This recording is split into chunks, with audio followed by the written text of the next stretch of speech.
Bulatkan tekad, kuatkan hati, negeri ini memanggilmu kawan.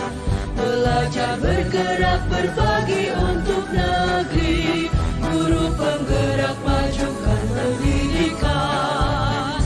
Guru penggerak menghamba pada murid, kreatif rancang pembelajaran. Hargai potensi, tingkatkan prestasi, lahirkan profil pelajar Pancasila. Belajar bergerak berbagi untuk negeri, kita menjalin kolaborasi. Yaitu sambutan dari Bapak Kepala Sekolah SMP Negeri 1 Setiung.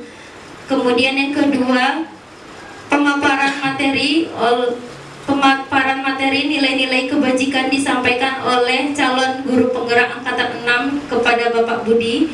Yang ketiga, pemaparan materi motivasi, hukuman dan penghargaan oleh Ibu Yurika. Yang keempat, pemaparan materi keyakinan kelas dan kebutuhan dasar manusia oleh Ibu Suratni. Dan keempat, pemaparan materi posisi, kontrol dan restitusi disampaikan oleh calon guru penggerak angkatan 6 kepada Ibu Dafrita. Nah, saya selaku moderator masuk acara yang pertama, yaitu sambutan dari Bapak Kepala Sekolah SMP Negeri 1 Setiung kepada Bapak Muhammad Irsyad MPD. Waktu dan tempat disilakan.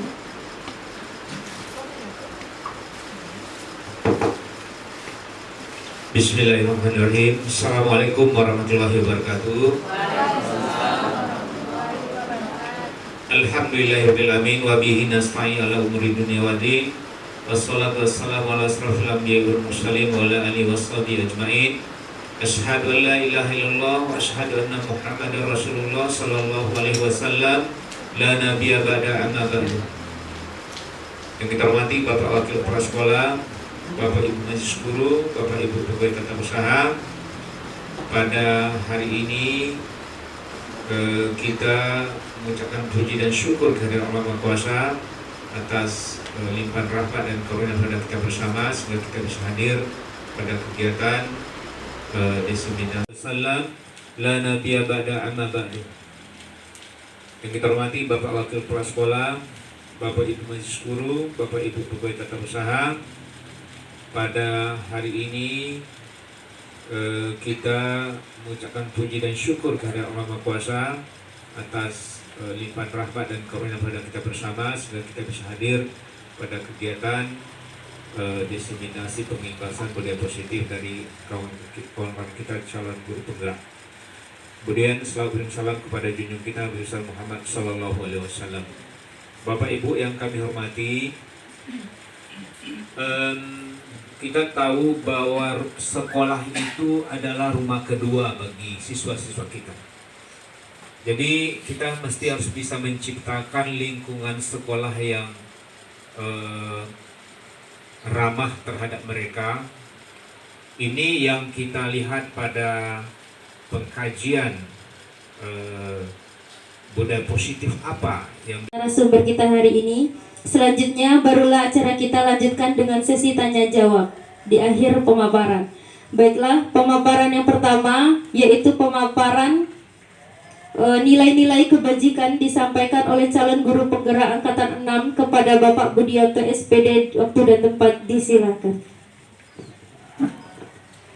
Jadi mohon tidak tersampai ya, tidak tersampai seperti itu. Lah kamu ini gimana, atau bodoh sekali kamu ini ya.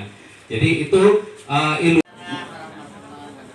Pak Kepala Sekolah, mohon izin Bapak Ibu semuanya, sama seperti yang disampaikan Mas Budi tadi, berdirinya kami di sini bukan untuk menggurui Bapak Ibu, bukan untuk kembali memberikan materi yang lebih dulu Bapak Ibu dapatkan. Cuman kami di sini mengingatkan kembali bahwasanya mungkin ada yang terlupa, kami panggil kembali.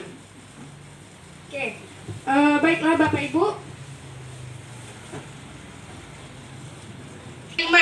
Jadi dengan hukuman itu tadi, si murid tadi hanya melakukannya dengan motivasi yang pertama tadi, untuk menghindari ketidaknyamanan. Jadi dia bersikap datang ke sekolah pagi-pagi itu bukan dari dirinya sendiri, bukan datang dari dirinya sendiri, tapi hanya untuk menghindari hukuman.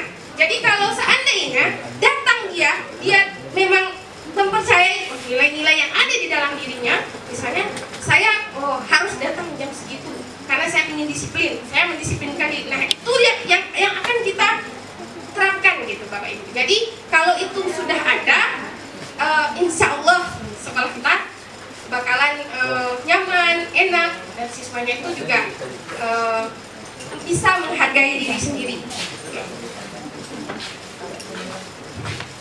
Ini hukuman. Nah, ada yang lebih, kalau hukuman itu tidak bagus kita lakukan, jadi ada yang lebih baik sedikit di atas hukuman, itu namanya adalah konsekuensi. Nah, disiplin dalam bentuk konsekuensi yaitu sudah terencana atau sudah disepakati, sudah dibahas dan disetujui oleh murid dan guru. Umumnya, nah disinilah kita sebagai guru bagaimana kita merancang pembelajaran itu supaya menyenangkan, mereka bisa bergerak, mereka juga bisa tertawa. Ya mungkin salah satunya kalau memenuhi kebutuhan kesenangan mereka, misalnya kita melakukan ice breaking sebelum kita melakukan pembelajaran, atau mungkin di tengah-tengah pembelajaran setelah sekitar pukul 2 kita melakukan ice breaking bersama-sama sehingga anak merasa senang, kebutuhannya terpenuhi, nanti motivasinya bisa muncul kembali. Demikian pemaparan saya tentang keyakinan kelas dan kebutuhan dasar hidup manusia. Terlebih dan terkurang saya mohon maaf. Saya akhiri. Assalamualaikum warahmatullahi wabarakatuh. Baiklah, terima kasih kepada Ibu Suratni MPD. Selanjutnya yaitu pemaparan materi posisi kontrol dan restitusi disampaikan oleh calon guru penggerak angkatan 6, yaitu kepada Ibu Davrita SPD. Waktu dan tempat kepada Ibu Davrita, disilakan.